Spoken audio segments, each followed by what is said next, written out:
Number 3 for things you can do to help your local SEO, improving your site speed and security.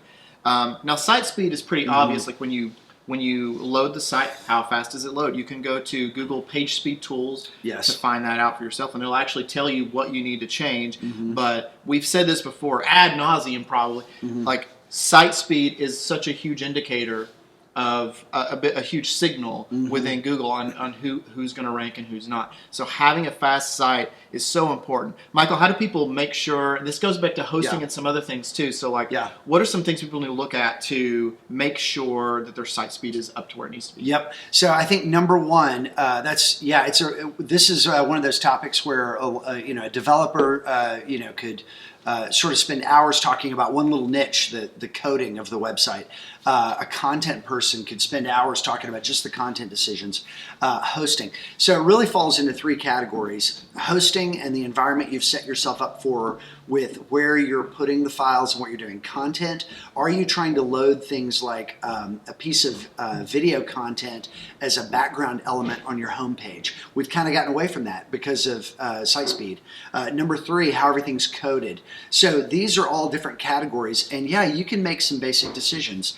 So what I would do, how I would think about this is start off with just doing a Google search for Google Page Speed Test and getting those numbers. And be careful, we've mentioned this on other episodes, but there are 2 tabs in there. One is essentially a mobile tab and the other is desktop tab.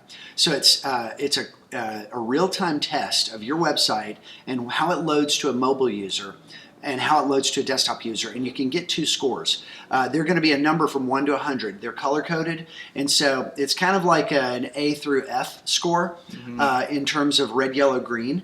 But what you want to do is make a note of the date and those numbers, those 1 through 100 numbers. And that way, as you're making changes, you can start to think of changes you've made in these 3 categories. What's our hosting like? What's our setup with the, just how we relate to the internet by existing as a website? Number 2, what kind of content decisions were you making and how are those affecting things good or bad on page speed? And number 3, site architecture.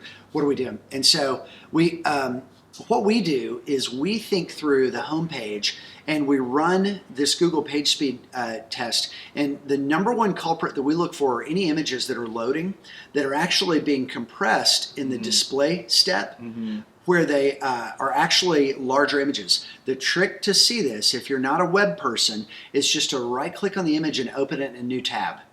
If you do this and you see a big image, or even one that you can click on to zoom in and it gets even bigger. That's goes that's a huge image that's actually being shoehorned into that spot with HTML. So it's actually your website's having to deliver that image to the user for them to be able to see it. Even though they're seeing something small, you're seeing something small when you look at your website, it might actually be a really big file.